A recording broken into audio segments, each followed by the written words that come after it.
Hi, I'm Chef Stu Paprocki, and this is Quick Meals with me, Steak Paprocki.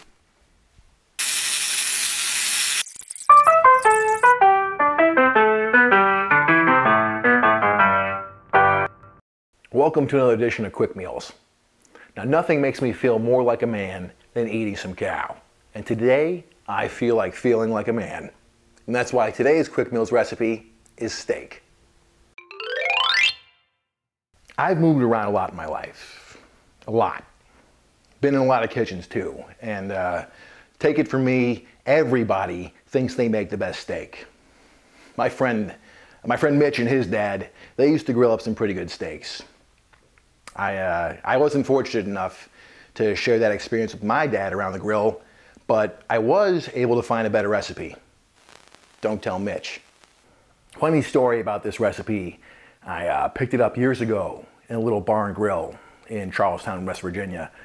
There was this guy in there hooting and hollering, challenging everybody to an arm wrestling match. He said if anybody could last 5 seconds with him, he'd buy him a steak. 7 seconds. That night, this guy ate his first brown sugar rubbed steak. And the line cook was even nice enough to give me the recipe while he drove me to the hospital. It turns out I had a humeral shaft fracture. Google that at your own risk. Okay, so here's what you're gonna need. Ideally, you want to take your steak out of the fridge 30 minutes before you cook it. But if you don't have time, don't worry about it. This is Quick Meals. Now I'm rolling with an inch-thick bone-in ribeye because bone-in, flavor in.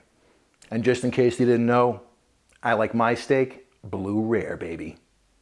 We're going to be making a rub. For the rub, you'll need 1 tablespoon of brown sugar, 1 tablespoon of coarse salt, 1 teaspoon of Spanish smoked paprika, a half teaspoon of cayenne pepper, and a half teaspoon of garlic powder.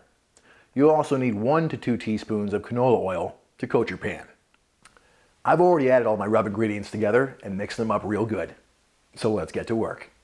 So take about half of your rub and distribute it evenly over one side of your steak.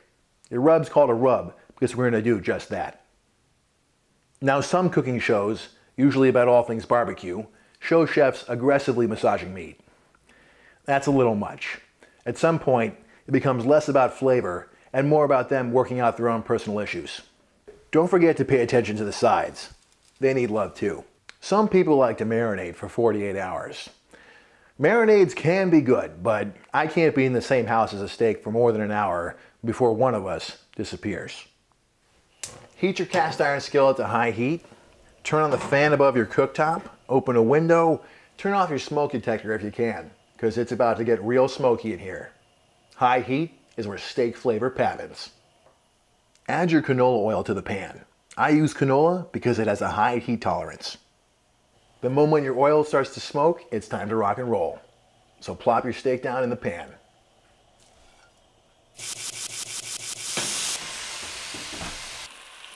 Yeah, look at that steak just laying there getting fried. Now, if you want your steak medium rare, you're going to want to leave it in there about 3 to 4 minutes aside. But I need mine blue rare.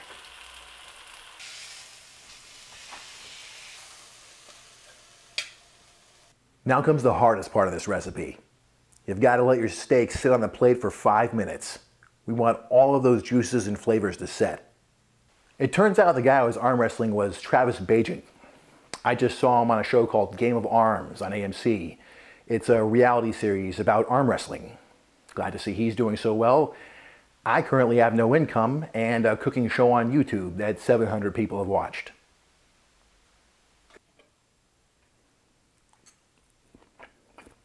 No. Oh yeah. Another quick and delicious meal, sure to make your taste buds pap. All right, check back with us next week for more videos. And subscribe to our channel if you haven't already. And tell all your taste buds about me. And to follow me on Twitter @StuPaprocki. And hey, what's your favorite steak recipe?